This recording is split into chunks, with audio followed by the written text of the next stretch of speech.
Welcome to Alchemy Arts Radio. I'm Jordan Grace. And I'm Crystal Weil.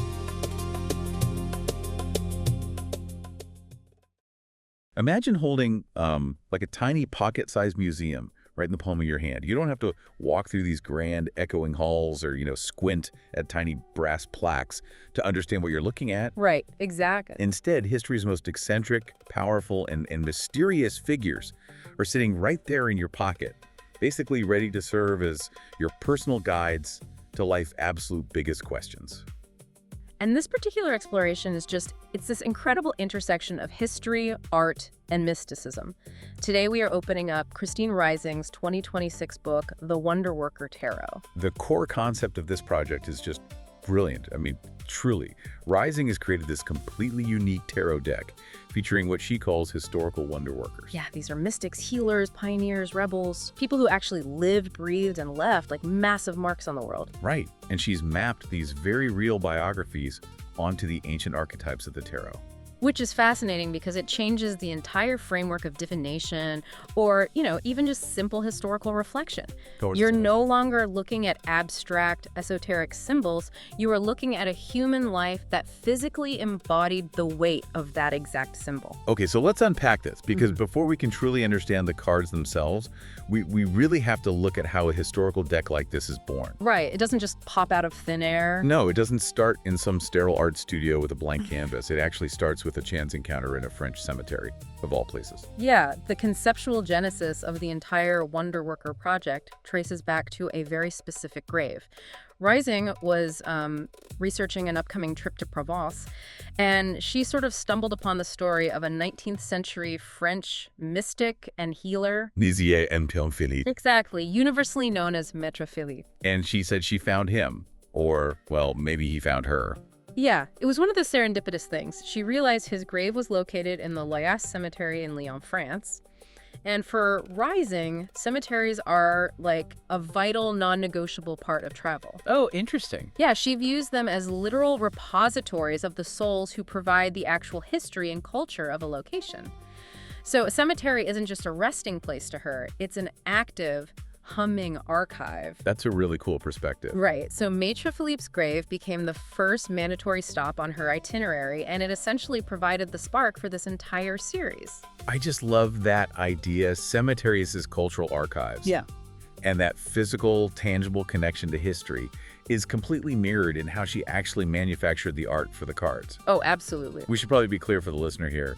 These aren't slick digital drawings whipped up on an iPad. Not at all. The physical creation of this art is intensely layered and, frankly, laborious. The cards began as monotype prints. Which means what, exactly, for people who might not know? So a monotype print means the artist paints directly onto a smooth, soft plate using acrylics, and then they press that wet plate to paper.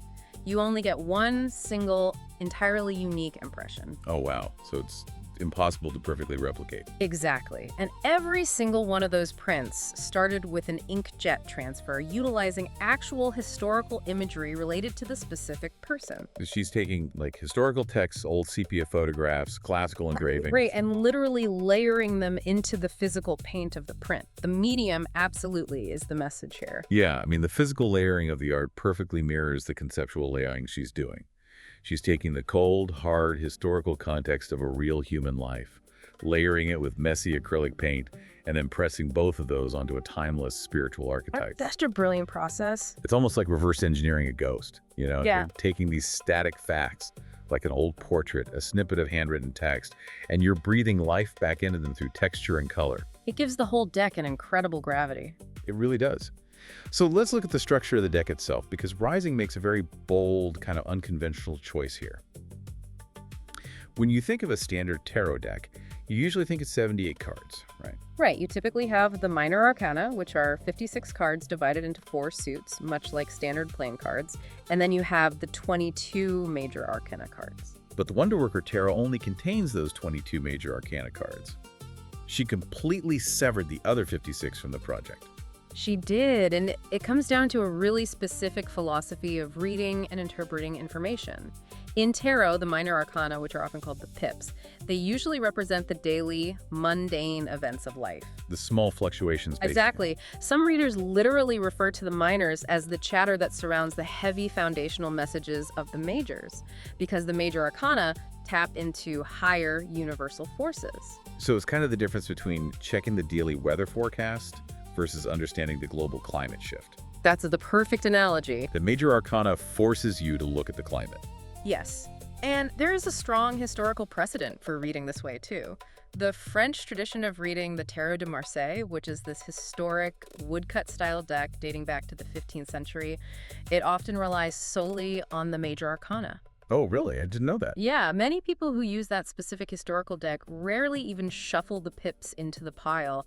Classic guidebooks for it don't even bother discussing them. Think about your own life for a second, right? When you are facing a massive transition like a career change, a cross-country move, a major relationship shift, do you really need the minor details? No, of course not. Do you need the daily chatter about what you're going to have for lunch? Or do you need the big picture cosmic truth of the transformation you're enduring?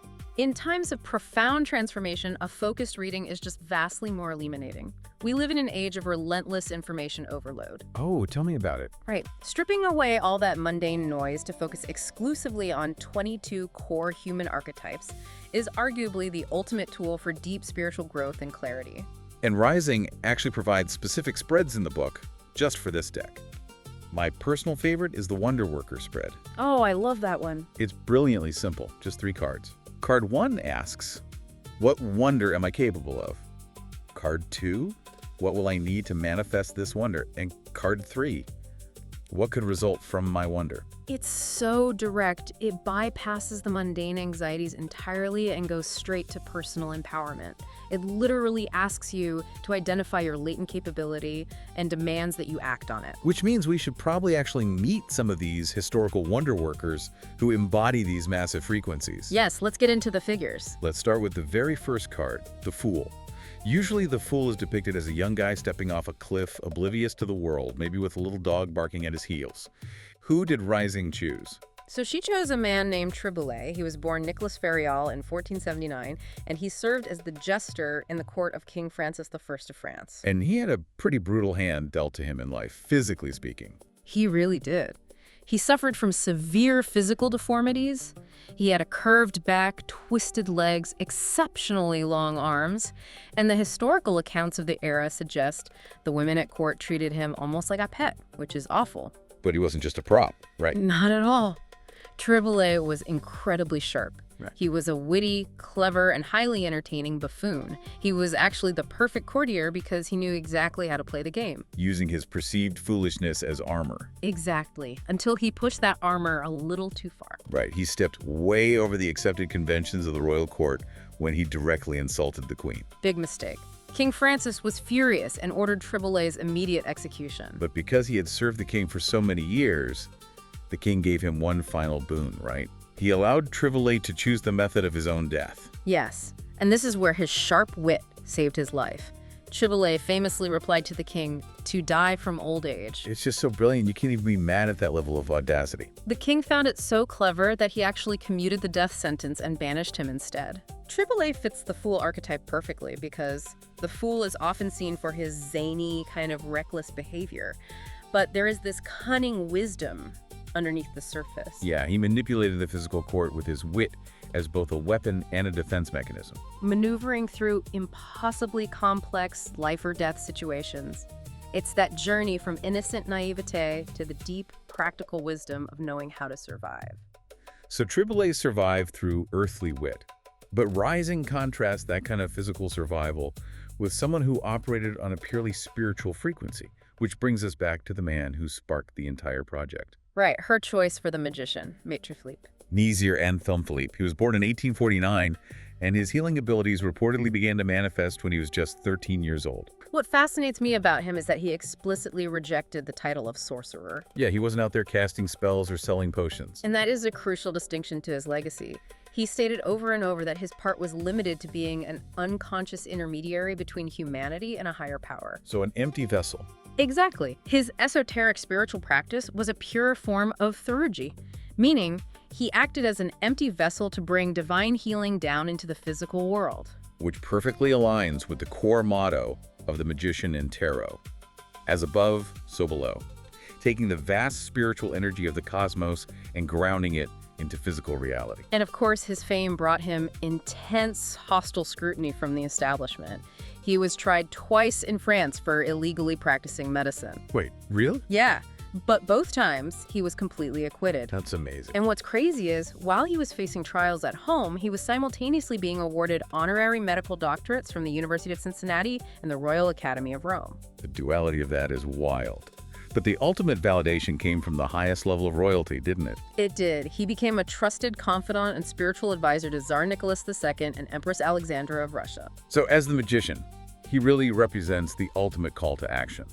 It is the realization that you are already a vessel and you have every tool you need to bring your aspirations into physical reality. Beautifully said. And so we move from channeling the divine to architecting the intellect. For the high priestess, Reising chose Christine de Pizan.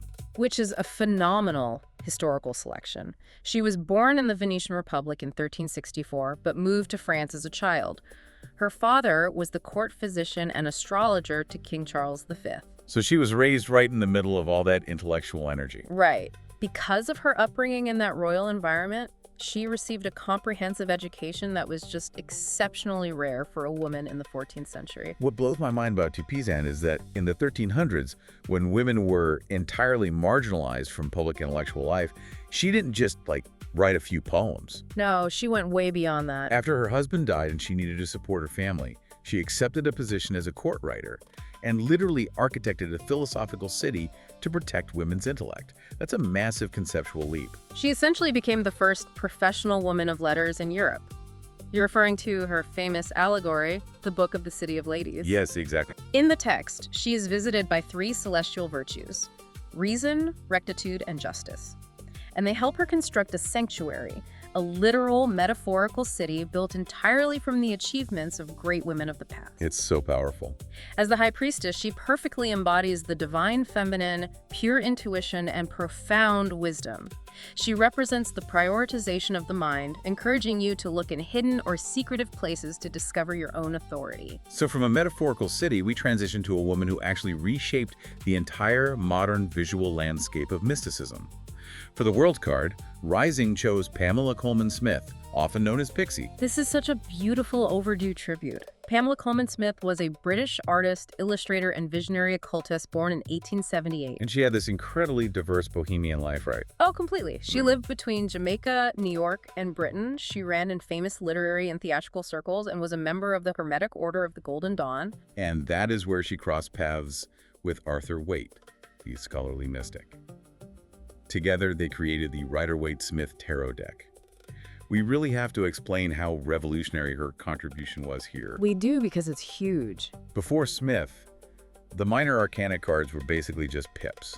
Like the Three of Swords literally just showed three swords on a blank background. Smith changed the entire vocabulary of tarot. She took those abstract numbers and translated them into rich, emotional narrative scenes. So instead of just three swords... Right, for that Three of Swords, she drew a vibrant red heart being pierced by three blades against a backdrop of pouring rain.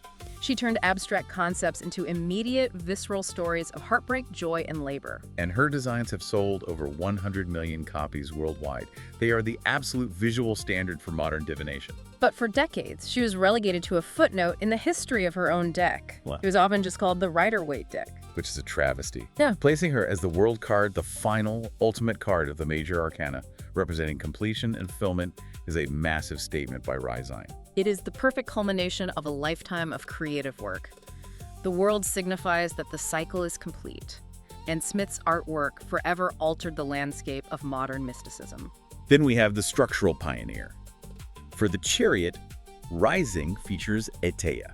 Born Jean-Baptiste Alliot in 18th century France, he literally just spelled his last name backward to create his mystical pseudonym. A simple but highly effective bit of marketing. Extremely effective.